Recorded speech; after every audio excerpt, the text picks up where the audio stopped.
ఉద్యోగం కోసం చూస్తున్నారా? ఓం శక్తి ప్రైవేట్ లిమిటెడ్ కంపెనీలో మార్కెటింగ్ జాబ్స్ 20,000 నుంచి 30,000 వరకు జీతం ఉంటుంది. సంప్రదించండి. శ్రీ గురుభ్యో నమ. శ్రీ మహాగణాధిపతయే నమ. వృశ్చిక రాశి. ఈ ఆషాఢ మాసంలో ఈ వృశ్చిక రాశి వారికి కొన్ని ఇబ్బందులు ఏర్పడేటువంటి ఒక అవకాశం ఉంది. కానీ కార్యక్రమాలు మాత్రం దిగ్విజయంగా నెరవేరుతాయి. కొన్ని జాగ్రత్తలు తీసుకోవడం చాలా అవసరం. అతిగా మాట్లాడి ఇబ్బందుల పాలవుతుంటారు. అలా అతిగా మాట్లాడకండి. వృత్తి వ్యాపారాలలో అభివృద్ధి బాటలో నడుస్తుంటాయి. ఆదాయం మంచిగానే ఉంటుంది. వృశ్చిక రాశి వారికి కొన్ని కొత్త పనులు చేపట్టడం జరుగుతుంది. 10 మంది యొక్క సహాయ సహకారాలు లభించడం అనేటువంటి జరుగుతుంది.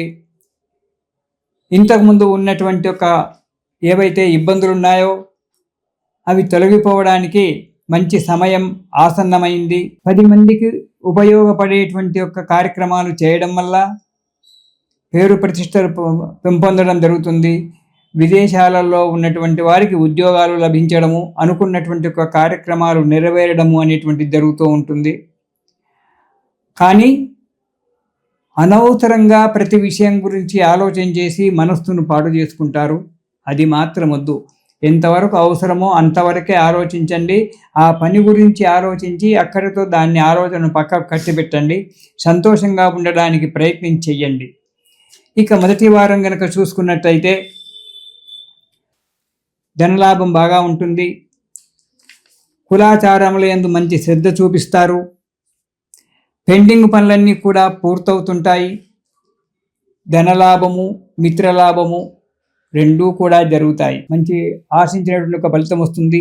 మంచి మిత్రులు లభిస్తుంటారు మీకు. మీరు చేసేటువంటి ఒక వృత్తి వ్యాపారాల్లో వారితో ముందుగా కొద్దిగా జాగ్రత్తగా ఉండి వారి యొక్క మనోగతము తెలిసిన తర్వాత మీరు వారితో ఫ్రీగా మూమెంట్ కావచ్చు, కార్యక్రమాలు చేసుకోవచ్చు.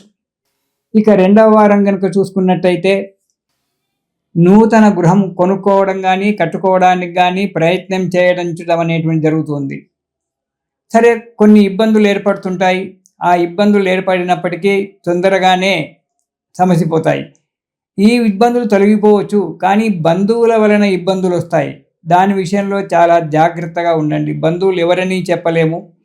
కొంతమంది బంధువుల వల్ల మీకు లేనిపోని ఇబ్బందులు తెచ్చిపెట్టి వారు ఆనందపడుతుంటారు. కాబట్టి జాగ్రత్త. అనాలోచితమైనటువంటి యొక్క పనులు ఏవి కూడా చెయ్యకండి. ప్రతి పని కూడా ఆలోచించి మాట్లాడండి.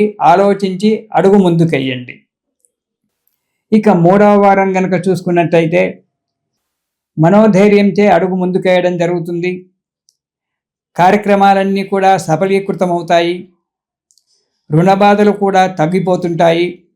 మీరు శ్రమకు తగ్గినటువంటి యొక్క ఫలితాన్ని పొంది హాయిగా, సంతోషంగా, సుఖంగా ఉంటారు. మనశ్శాంతిగా జీవిస్తారు. ఇక 4వ వారము తీరని సంతాపము. ఎప్పుడూ మనస్సులో ఏదో ఒక బాధ, అనవసరంగా డబ్బు ఖర్చులు కావడం, ఎందుకు ఖర్చు పెడుతున్నామో తెలియక డబ్బులు ఖర్చు అవుతున్నాయనేటువంటి, లేదా ఎక్కడైనా మోసపోవడము అనేటువంటిది జరగడానికి ఆస్కారం ఉంది. కుటుంబంలో ఎప్పుడు అశాంతిగా ఉండడం అనేటువంటి జరుగుతుంది. కాబట్టి జాగ్రత్త.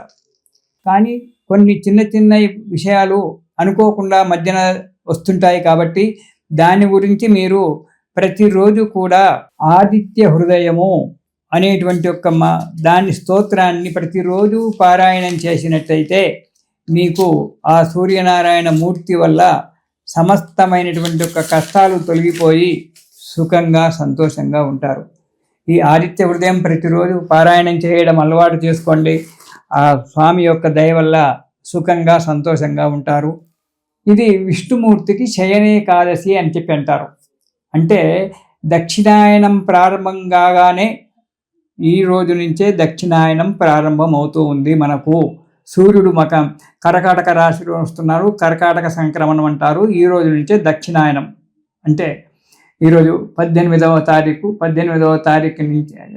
నుంచే మనకు ఈ రోజు నుంచే దక్షిణాయనం ప్రారంభమవుతుంది.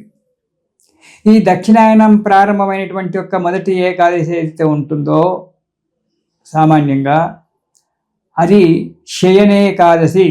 ఎప్పుడైతే దక్షిణాయనం ప్రారంభమవుతుందో అప్పుడు విష్ణుమూర్తి నిద్రపోతుంటాడు, పడుకుంటాడు. ఆయన పడుకుంటే ప్రపంచం నడుస్తుందా? అదేం కాదు, యోగ నిద్రలో ఉంటాడు. ఆ యోగ నిద్ర 4 నెలలు పడుకుంటాడు మహానుభావుడు. కార్తీక శుద్ధ ఏకాదశికి ఉత్తానేకాదశి అని పేరు. ఆ రోజు మేల్కొంటాడు. మార్గశిర మాసంలో వచ్చబడేటువంటి ఒక వైకుంఠ ఏకాదశి నాడు మనకు ఉత్తర ద్వారం నుంచి స్వామివారు దర్శనమిస్తారు. లేవగానే ఎంబడి దర్శనమివ్వడు స్వామివారు కార్తీక మాసంలో. ఆ ఉత్తానేకాదశి పక్క మించి లేస్తాడు.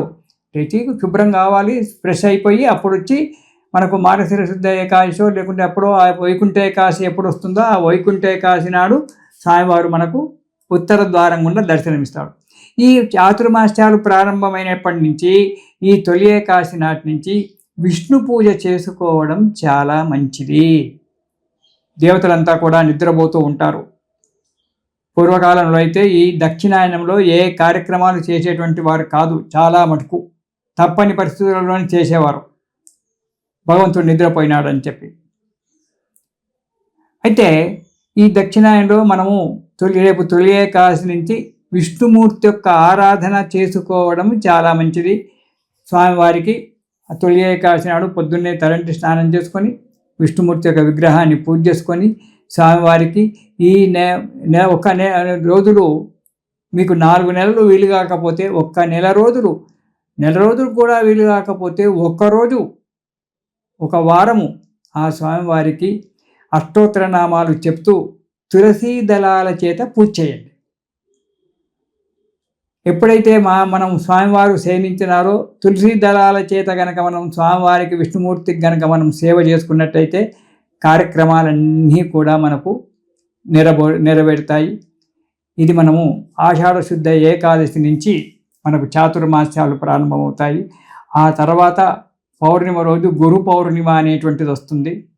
ఆ రోజు వ్యాస భగవానుడు పుట్టినరోజని కొందరంటారు, భారతం రాసిన రోజని కొందరంటారు. ఏది ఏమైనా ఆ రోజు స్వామివారికి ఆ వ్యాసమూర్తికి మనము పూజ చేసుకోవాలి. అన్నిటికంటే ముఖ్యమైనటువంటిది మన తెలంగాణలో పండుగ ఆషాఢ మాసంలో అందరికీ తెలుసు, బోనాల పండుగ. అంటే అమ్మవారు ఈ ఆషాఢ మాసంలో భూమి మీద తిరుగుతూ ఉంటుందట. ఆషాఢస్య ప్రథమ దివసే అని చెప్తుంటారు. భూమి మీద తిరుగుతూ ఉంటుంది కాబట్టి ఈమెకు ఈ ఆషాఢ మాసంలో భూమి అంతా కూడా పులకరించి ఉంటుంది. కాబట్టి ఆషాఢ మాసంలో అమ్మవారికి బోనము అంటే నైవేద్యం పెట్టడం అనేటువంటిది జరగాలి.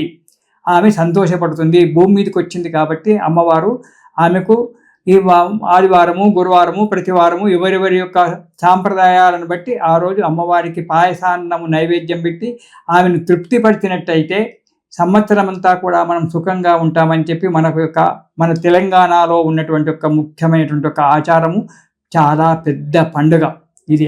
అమ్మవారి యొక్క పండుగ మన తెలంగాణ రాష్ట్రంలో. కాబట్టి అమ్మవారికి ఈ ఆషాఢ మాసంలో బోనం చేసి సంతోషంగా హాయిగా అమ్మవారి యొక్క కృప వల్ల సుఖంగా ఉందాము. తర్వాత తొలి ఏకాదశి, ఆ తర్వాత గురు పౌర్ణిమ, ఇలాంటి కార్యక్రమాలన్నీ కూడా చేసుకొని ఈ పండుగ నెరవేర్చుకుందాము. తిరిగి వచ్చే పండుగలు శ్రావణ మాసం నుంచి మనకు చాలా పెద్ద పండుగలు ప్రారంభమవుతుంటాయి. అప్పుడు కలుసుకుందాము. ఇది శుభం.